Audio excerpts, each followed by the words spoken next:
ಈ ಭಾಗದಲ್ಲಿ ಇಟ್ಕೋತಾರೆ, ಕೋಟ್ ಜಗಲಿ ಈ ಭಾಗದಲ್ಲಿ ಫೋನ್ ಇಟ್ಕೋತಾರೆ.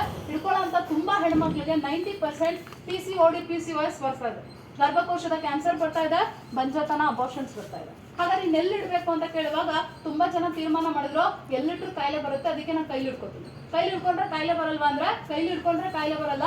ಗಂಟೆಗಟ್ಟಲೆ ನೀವು ಪ್ರತಿಯೊಬ್ಬ ಏನೋ ಡ್ರೈವರ್ ಕಂಡಕ್ಟರ್ ಇದೀರೋ, ಡ್ರೈವರ್ ಗಾಡಿ ಓಡಿಸ್ತಾರೆ, ಕಂಡಕ್ಟರ್ ಪ್ರತಿಯೊಬ್ರು ನಾನು ನೋಡಿದ ಮಟ್ಟಿಗೆ ಇನ್ಸ್ಟಾಗ್ರಾಮ್, ಫೇಸ್ಬುಕ್, ವಾಟ್ಸ್ಆಪ್, ಯೂಟ್ಯೂಬ್ ಒಳಗೆ ಇರ್ತಾರೆ ಕೂತಿದ್ದಾರೆ. ಯಾರು ಮೊಬೈಲ್ನ ಹೆಚ್ಚು ಸ್ಕ್ರೋಲ್ ಮಾಡ್ತಾರೋ ಹ್ಯಾಂಡ್ ಕ್ಯಾನ್ಸರ್ ಬರುತ್ತೆ. ಅತಿಯಾದ ಮೊಬೈಲ್ ಬಳಕೆಯಿಂದ ಚರ್ಮ ರೋಗ ಬರುತ್ತೆ. ಹೆಂಗ್ ಬರುತ್ತೆ? ಸೊ ಈಗ ಒಂದು ಐಡಿಯಾ ಇದಕ್ಕೆ ಏನಪ್ಪಾ ಅಂತ ಹೇಳಿದ್ರೆ, ಇವಾಗ ನೀವು ಮೊಬೈಲ್ ತುಂಬಾ ಹೊತ್ತು ನೋಡಿರ್ತೀರಾ, ಪಕ್ಕದಲ್ಲಿರೋರು ಯಾರೋ ಕೇಳ್ತಾರೆ ಅವಾಗಿಂದ ಏನ್ ನೋಡ್ತಾ ಇದೆಯಾ ಫೋನ್ ಕೊಡು ಅಂತ. ಕಿತ್ಕೊಂಡ್ಬಿಟ್ಟವರು ಕೈನ ಹಿಂಗ್ ಹಿಡ್ಕೊಳ್ಳಿ ಅಂತ ಹೇಳಿದ್ರೆ ನಿಮ್ ಕೈ ಹಿಂಗಿರಲ್ಲ, ನಡ್ಗಕ್ ಶುರುವಾಗುತ್ತೆ. ಒಂದು ಟೀ ಕಪ್ ನಿಮ್ ಕೈಲಿ ಮೊಬೈಲ್ ಜಾಸ್ತಿ ಯೂಸ್ ಮಾಡ್ತಿದ್ದಾಗ ಕೊಟ್ರೆ ಪಟ್ ಅಂತ ಕೆಳಗೆ ಬಿಡಿಸ್ತೀರಾ. ಬಿಕಾಸ್ ಇದು ಟ್ರೆಮಂಡರ್ ಡಿಸಾರ್ಡರ್ ಅಂತ ಹೇಳ್ತಾರೆ, ಇದೊಂದು ಕಾಯಿಲೆ. ಇದು ತುಂಬಾ ಜನ ಗಂಡಸರಿಗೆ ಮತ್ತೆ ಚಿಕ್ಕ ಮಕ್ಳಿಗೆ ಬರ್ತಾರೆ. ಮತ್ತೆ ಈ ಪ್ರೋಗ್ರಾಮ್ ನಾವ್ ಯಾಕೆ ಹುಡ್ಕೊಂಡ್ಬಂದು ಬೆಂಗಳೂರೆಲ್ಲ ಇದೆ, ಮೈಸೂರೆಲ್ಲ ಇದೆ, ಹುಡ್ಕೊಂಡ್ಬಂದು ಯಾಕೆ ನಿಮ್ ಮಾಹಿತಿ ಕೊಡ್ತಾ ಇದೀವಿ ಅಂದ್ರೆ, ನಿಮ್ಮನೇಲಿ ಚಿಕ್ಕ ಮಕ್ಳು ಇದಾರೆ 16 ವರ್ಷಕ್ಕಿಂತ ಚಿಕ್ಕವರು, ಫೋನ್ ಕೊಡ್ತೀರಾ ಕೊಡಲ್ವಾ? ಕೊಡ್ತೀರಾ. ಕೊಟ್ರೆ ಏನಾಗುತ್ತೆ? 70% ಬ್ರೈನ್ ಟ್ಯೂಮರ್ ಬರುತ್ತೆ. ಇದನ್ನ ಟೆಲಿಕಾಂ ಇಲಾಖೆ ವರದಿ ಮಾಡಿದೆ, ಮಕ್ಕಳಿಂದ ಮೊಬೈಲ್ ದೂರವಿಡಿ. ಹಾಗೆ ಈಗ ಆಲ್ರೆಡಿ ನೀವು ಇಡೀ ದೇಶದಲ್ಲಿ 12 ಲಕ್ಷ ಮಕ್ಕಳು ಸತ್ತೋಗಿದ್ದಾರೆ ಬ್ರೈನ್ ಟ್ಯೂಮರ್ ಬಂದು. ಇಲ್ಲಿ ಒಂದು ಸಣ್ಣ ಮಗು ಇದೆ ನೋಡಿ, ಹೈದರಾಬಾದ್ ಮಗು, ಬರೀ 3 ವರ್ಷ ಬ್ರೈನ್ ಟ್ಯೂಮರ್ ಬಂದು ಸತ್ತೋಗಿದೆ. ಯಾಕೆ ಸತ್ತೋಯ್ತು?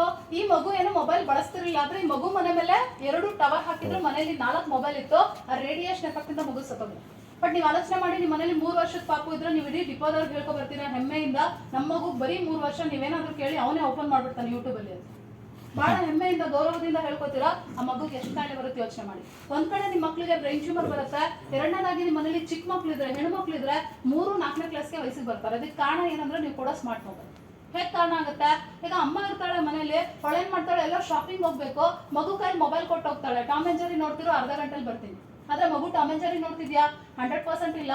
ಮಗು ಮೊಬೈಲ್ ನಲ್ಲಿ ಕೊರಿಯನ್ ವಿಡಿಯೋಗೆ ಅಡಿಕ್ಟ್ ಆಗಿದೆ. ಅದರಲ್ಲಿ ಒಬ್ಬ ವ್ಯಕ್ತಿ ಲೈವ್ ಆಗಿ ಬರ್ತಾನೆ, ಅವನ ಹೆಣ್ಮಕ್ಳು ಸೆಕ್ಸ್ ಹಾರ್ಮೋನ್ ಸಂಬಂಧಪಟ್ಟಂಗೆ ಅಟ್ರಾಕ್ಟ್ ಮಾಡ್ತಾನೆ. ಅಟ್ರಾಕ್ಟ್ ಮಾಡಿದಾಗ ಹೆಣ್ಮಕ್ಳು ಇದರಿಂದ ಅಟ್ರಾಕ್ಟ್ ಕೊಂಡು ಯಾರಾದ್ರೂ ಒಂದು ಚಾಕ್ಲೇಟ್ ತೋರಿಸ್ಲಿ ಅಥವಾ ಯಾರಾದ್ರೂ ಒಂದು ಹೂ ಕೊಡಿಸ್ಲಿ, ಬಹಳ ಪ್ರೀತಿಯಿಂದ ಅವ್ರನ್ನ ಕೇರ್ ಮಾಡಿದ್ರೆ ಅವ್ರ ಜೊತೆ ಲವಲ್ ಬಿದ್ದು ಇಂಟರ್ ಕೋರ್ಸ್ ಮಾಡಿ ಇಲ್ಲಿವರೆಗೆ 18,000 ಹೆಣ್ಮಕ್ಳು ಮದುವೆನೇ ಆಗದೆ ಪ್ರೆಗ್ನೆಂಟ್ ಆಗಿದ್ದಾರೆ.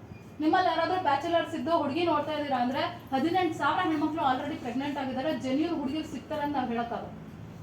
ಯಾಕೆ ಈ ತರ ಆಗ್ತಾ ಇದೆ ಸಮಸ್ಯೆ ಅಂತ ಹೇಳಿದ್ರೆ, ಸ್ಮಾರ್ಟ್ ಮೊಬೈಲ್ ಏನ್ ನೋಡ್ತಿರೋ ಅದು ಅಲ್ಲೇ ಬರುತ್ತೆ. ಇದನ್ನ ನೋಡಿ ನೋಡಿ ಅಟ್ರಾಕ್ಟ್ ಆಗ್ತಾ ಇದಾರೆ. ನೋಡಿ ನಿಮ್ಮಾನ್ಸ್ ಅಲ್ಲಿ ಸಾಕಷ್ಟು ಜನ ಅಡ್ಮಿಟ್ ಆಗಿದ್ದಾರೆ ಲಾಕ್ಡೌನ್ ಅಲ್ಲಿ, ಮೊಬೈಲ್ ಅಲ್ಲಿ ಬ್ಲೂ ಫಿಲಮ್ ನೋಡಿದ್ರೆ ಅಡಿಕ್ಟ್ ಆಗಿದ್ದಾರೆ.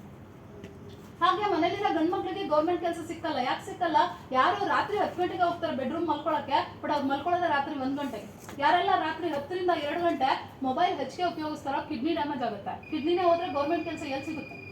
ಅದೇ ರೀತಿ ತುಂಬಾ ಜನ ನಿಮ್ಮಲ್ಲಿ ಮಕ್ಕಳಿದ್ದಾರೆ, ಆಟ ಆಡಕ್ಕೆ ಅವ್ರು ಕಾಲೇಜಿಂದ ಬಂದ್ರೆ, ಸ್ಕೂಲಿಂದ ಬಂದ್ರೆ ಯಾರು ಕೂಡ ಫೀಲ್ಡ್ ಹೋಗಲ್ಲ, ಮೊಬೈಲಲ್ಲಿ ಆಡ್ತಾರೆ. ಮೊಬೈಲಲ್ಲಿ ಆಡಿದ್ರೆ ಫಿಸಿಕಲ್ ಆಕ್ಟಿವಿಟಿ ಇಲ್ಲ. ನೀವು ಎತ್ತರವಾಗಿ ದಪ್ಪವಾಗಿದ್ದೀರಾ, ನಿಮ್ಮ ಮಕ್ಕಳು ಕುಳ್ಕೊಳ್ಳುಕಿದ್ದಾರೆ, ಅಡ್ಡಾಟ ಬೆಳೀತಾ ಇದಾರೆ. ಕಾರಣ ನೀವು ಕೊಡ್ತಾರ ಸ್ಮಾರ್ಟ್ ಮೊಬೈಲ್. ಹಾಗಾದ್ರೆ ಹೆಂಗ್ ಕಂಡಿಡಿಯೋದು ನಿಮ್ಮ ಮಕ್ಕಳನ್ನ? ಈಗ ಇಲ್ಲಿ ಎಷ್ಟು ಜನಕ್ಕೆ ಮದುವೆ ಆಗಿಲ್ಲ? ಯಾರಿಗಾಗಿಲ್ಲ ಕೈ ಎತ್ತಿ. ಸರ್ ಬ್ಯಾಚುಲರ್ಸ್ ಇದ್ದಾರೆ. ಈಗ ಮೊಬೈಲ್ ಫೋನ್ ಅಲ್ಲಿ 10 ಗಂಟೆ ಮೇಲೆ ಇವ್ರು ಏನಾದ್ರು ಮೊಬೈಲ್ ಅಲ್ಲಿ ಬ್ಲೂ ಫಿಲಂ ನೋಡಿದಾರ ಇಲ್ವೋ ಅಂತ ಹೆಂಗ್ ಕಂಡುಹಿಡಿಯೋದು ಅನ್ನೋದ್ರ ಬಗ್ಗೆ ಇವಾಗ ಏನಾಗುತ್ತೆ, ತುಂಬಾ ಜನ ಇದ್ದಾರೆ ನಮ್ಮಲ್ಲಿ, ಲೇಟ್ ನೈಟ್ ಆಯ್ತು, 10 o'clock ಆಯ್ತು ಅಂತ ಹೇಳಿದ್ರೆ ಈ ರೀತಿ ವೆಬ್ಸೈಟ್ ಗಳಲ್ಲಿ ಅವ್ರು ಇರ್ತಾರೆ. ಬಟ್ ಇವಾಗ ನಿಮ್ಮ ಮನೇಲಿರೋ ಮಕ್ಕಳು, ಸ್ಕೂಲ್ಗೆ ಹೋಗೋ, ಕಾಲೇಜ್ಗೆ ಹೋಗೋ ಹೆಣ್ಮಕ್ಳು, ಇವನ್ ಗಂಡ್ ಮಕ್ಳು ಕೂಡ ಈಗ ನೋಡ್ತಾ ಇದಾರೆ. ಬಟ್ ಅವ್ರು ನೋಡ್ತಾ ಇದಾರೆ ಇಲ್ವಾ ಅಂತ ಹೆಂಗ್ ತಿಳ್ಕೊಬೇಕು ಪೇರೆಂಟ್ಸ್ ಅಂತ ಹೇಳಿದ್ರೆ ಒಬ್ರಿಗೂ ಐಡಿಯಾ ಇಲ್ಲ. ಅದ್ರ ಹೆಂಗ್ ತಿಳ್ಕೊಳ್ಳೋದು? ನಮ್ಮ ಮಕ್ಳು ಎಲ್ರು ಅನ್ಕೋತಾರೆ ನಮ್ಮ ಮಕ್ಳು ಒಳ್ಳೆಯವರು, ಬಟ್ ಒಳ್ಳೆಯವ್ರೆ, ಬಟ್ ಅವ್ರ ಫ್ರೆಂಡ್ ಸರ್ಕಲ್ ಒಳ್ಳೇದಿರ್ಬೇಕು ಅಂತ ಇಲ್ವಲ್ಲ. ಸೊ ಹಾಗಾಗಿ ಅದನ್ನ ಹೆಂಗ್ ಚೆಕ್ ಮಾಡೋದು ಅನ್ನೋದ್ರ ಬಗ್ಗೆ ಕೂಡ ಸೆಟ್ಟಿಂಗ್ಸ್ ನಾನು ಮೇಡಮ್ ಕೈಲೇ ಕೊಡ್ತೀನಿ. ಅವ್ರು ನೋಟಿಸ್ ಬೋರ್ಡ್ ಹಾಕ್ತಾರೆ. ದಯಮಾಡಿ ತಾವು ತಮ್ಮ ಮೊಬೈಲ್ಗಳಲ್ಲಿ ಅದನ್ನ ಚೆಕ್ ಮಾಡಿ, ಅಂಡ್ ನಿಮ್ಮ ಮನೇಲಿ ಮಕ್ಕಳು ಯೂಸ್ ಮಾಡೋಂಥ ಮೊಬೈಲ್ನ ಚೆಕ್ ಮಾಡಿ. ಒಂದು ವೇಳೆ ಅದ್ರಲ್ಲಿ ಏನಾದ್ರು ರೆಡ್ ಮಾರ್ಕ್ ಏನಾದ್ರು ಬಂತು ಅಂತ ಹೇಳಿದ್ರೆ ಕೊನೆಯಲ್ಲಿ ನನ್ನ ಫೋನ್ ನಂಬರ್ ಕೂಡ ಕೊಡ್ತೀನಿ, ಶೇರ್ ಮಾಡಿರ್ತೀನಿ. ನನ್ನ ನಂಬರ್ಗೆ ತಕ್ಷಣ ಅವಾಗ ನೀವು ಕಾಲ್ ಮಾಡಿ ಅದನ್ನ ಹೆಂಗೆ ರೀಸೆಟ್ ಮಾಡೋದು ಅಂತ ಹೇಳ್ಕೊಡ್ತೀನಿ. ಆ ನಂತರ ನೀವು ಮತ್ತೆ ಆ ರೀಸೆಟ್ ಮಾಡಿ ಮೊಬೈಲ್ನ ಅಲ್ಲೇ ಬಿಡಿ. ಮತ್ತೆ ಏನಾದ್ರು ನಿಮ್ಮ ಮಕ್ಕಳು ಅಡಿಕ್ಟ್ ಆಗಿದ್ರೆ ಮತ್ತೆ ಅದು ರೆಡ್ ಆಗುತ್ತೆ. ಸಪೋಸ್ ಅವರು ಯಾವಾಗ್ಲೂ ಒಂದೊಂದು ಟೈಮ್ ನೋಡ್ತಾ ಇದಾರೆ ಅಂತ ಹೇಳಿದ್ರೆ ನೀವು ಹೇಗೆ ಅದನ್ನ ರೈಟ್ ಮಾಡಿಟ್ಟಿರ್ತೀರೋ ಹಾಗೆ ಇರುತ್ತೆ. ಸೊ ಇದರಿಂದ ನೀವು ನಿಮ್ಮ ಮನೇಲಿರೋ ಮಕ್ಕಳು ಒಳ್ಳೇದ್ ನೋಡ್ತಾ ಇದಾರ, ಕೆಟ್ಟದ್ ನೋಡ್ತಾ ಇದಾರ ಅಂತ ಆರಾಮ್ಸೆ ತಿಳ್ಕೊಬಹುದು.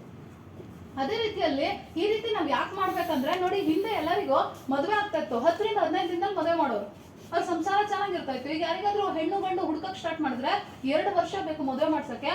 ಮದುವೆ ಆದ್ಮೇಲೆ 4 ತಿಂಗಳಿಗೆ ಹುಡುಗಿನೇ ಡಿವೋರ್ಸ್ ಕೊಡ್ತಾಳೆ ಹುಡುಗಂಗೆ. ಯಾಕಂತ ಹೇಳಿದ್ರೆ ಗಂಡ ಗಂಡಸೇ ಅಲ್ಲ, 5 ಲಕ್ಷ ವರದಕ್ಷಿಣೆ ತಗೊಂಡಿದ್ರೆ 10 ಲಕ್ಷಕ್ಕೆ ವಾಪಸ್ ಕೇಸ್ ಹಾಕ್ತಾರೆ. ಬಿಕಾಸ್ ಇವತ್ತು ಹೆಣ್ಮಕ್ಳು ಕೂಡ ಫೋನ್ ವಿಡಿಯೋಗೆ ಅಡಿಕ್ಟ್ ಆಗ್ಬಿಟ್ಟಿದ್ದಾರೆ. ಸೊ ಇವಾಗ ಫೋನ್ ವಿಡಿಯೋ ಹೆಂಗ್ ಬರುತ್ತೋ ಸೆಕ್ಸ್ ಹಿಂಗೆ ಇರುತ್ತೆ ಲೈಫ್ ಅಂತ ತಿಳ್ಕೊಂಡಿದ್ದಾರೆ.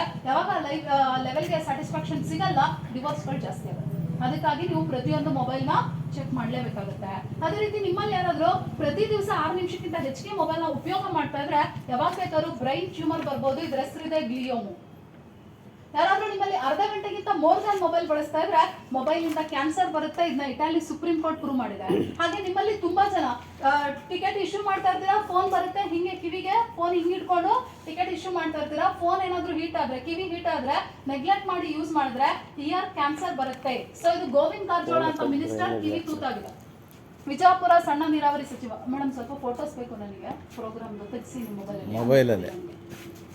ಅಥವಾ ಯಾರ್ದೋ ಫೋನ್ ಚೆನ್ನಾಗಿದೆ ಫೋಟೋ ತೆಗೀರಿ, ನನ್ನ ನಂಬರ್ ಕೊಡ್ತೀನಿ, ಸೆಂಡ್ ಮಾಡಿ. ನನಗೆ ಇಲ್ಲಿ ಪ್ರೋಗ್ರಾಮ್ ಮಾಡಿದ್ದೀನಿ ಅಂತ ಫೀಡ್ಬ್ಯಾಕ್ ಬೇಕು ಅದಕ್ಕಾಗಿ. ಅದೇ ರೀತಿ ತುಂಬಾ ಜನ ಇದ್ದಾರೆ ನಿಮ್ಮಲ್ಲಿ ಕಂಪ್ಯೂಟರ್ ಮುಂದೆ ಕೂತ್ ವರ್ಕ್ ಮಾಡೋರು ಇದ್ದಾರೆ. ಅವರು 5 ಲಕ್ಷ ಜನಕ್ಕೆ ಮೊದಲು ಕ್ಯಾನ್ಸರ್ ಬಂದಿದೆ ನೋಡಿ. ಇವರಿಗೆ ಫೈನಲ್ ಸ್ಟೇಜ್ ಅಲ್ಲಿ 6 ಕಡೆ ತಲೆ ತೂತಾಗಿತ್ತು. ಕಾರಣ ಏನು ಅಂತ ಹೇಳಿದ್ರೆ ಇವ್ರು ಸಿಸ್ಟಮ್ ಮುಂದೆ ವರ್ಕ್ ಮಾಡ್ತಾ ಇದ್ರು. ಬರೀ ಸಿಸ್ಟಮ್ ವರ್ಕ್ ಮಾಡ್ತಾ ಇರ್ಲಿಲ್ಲ, ಇವರು ವಾಟ್ಸ್ಆಪ್, ಫೇಸ್ಬುಕ್, ಇನ್ಸ್ಟಾಗ್ರಾಮ್ ಎಲ್ಲ ನೋಡ್ತಾರೆ. ಹಾಗಾದ್ರೆ ಎಲ್ಲ ಕೈಲಿ ದಿಢೀರ್ ಅಂತ ಬರುತ್ತಾ ಅಂದ್ರೆ 100% ದಿಢೀರ್ ಅಂತ ಬರೋದಿಲ್ಲ. ನೀವೆಲ್ಲ 1 ವರ್ಷ 2 ವರ್ಷ ಮೊಬೈಲ್ ಯೂಸ್ ಮಾಡಿದ್ಮೇಲೆ ಬರುತ್ತೆ. ಬರೋಕ್ಕಿಂತ ಮುಂಚೆ ನಿಮ್ಮಲ್ಲಿ ಕೆಲವು ಲಕ್ಷಣಗಳು ಬರುತ್ತೆ. ಮೊಬೈಲ್ ಬಿಸಿ ಆಗೋದು, ಕಿವಿ ಬಿಸಿ ಆಗೋದು, ಕಿವಿ ನೋವು ಬರೋದು, ಕಿವಿ ಗುಯ್ ಅಂತ ಸೌಂಡ್ ಆಗೋದು, ತಲೆನೋವು ಬರೋದು, ತಲೆ ಕೂದಲು ಉದುರೋದು, ಓದಕ್ಕಾಗಲ್ಲ, ಬರೆಯೋಕ್ಕಾಗಲ್ಲ, ಕಣ್ಣು ಮಂಜಾಗೋದು, ಮೆಮೊರಿ ಲಾಸ್ ಆಗೋದು, ಊಟ ಇಂಡೈಜೆಷನ್ ಆಗೋದು, ಸ್ಪೈನಲ್ ಕಾರ್ಡ್ ಪೇನ್ ಆಗೋದು, ಫೋನ್ ಬರ್ದೇ ಇದ್ರೆ ಒಂದೊಂದು ಫೀಲ್ ಆಗೋದು, ಹೆಣ್ಮಕ್ಳಲ್ಲಿ ಥೈರಾಯ್ಡ್ ಕಾಣಿಸ್ಕೊಳ್ಳೋದು, ಹಾರ್ಮೋನ್ ಫ್ಲಕ್ಚುಯೇಟ್ ಆಗೋದು, ತಲೆ ಕೂದಲು ಸಿಕ್ಕಾಪಟ್ಟೆ ಉದ್ರೋದು, ಮೈಗ್ರೇನ್ ತಲೆನೋವು ಬರೋದು, ಇದೆಲ್ಲವೂ ಕೂಡ ಸಿಂಪ್ಟಮ್ ಇದ್ರೆ ಏನ್ ಮಾಡ್ಬೇಕು? ರೂಲ್ಸ್ ನ ಫಾಲೋ ಮಾಡ್ಬೇಕು. ಮೊಬೈಲ್ ನ ಬಲಗಡೆ ಕೈಲಿ ಬಳಸಬಾರ್ದು, ಯಾವಾಗಲೂ ಲೆಫ್ಟ್ ಅಲ್ಲಿ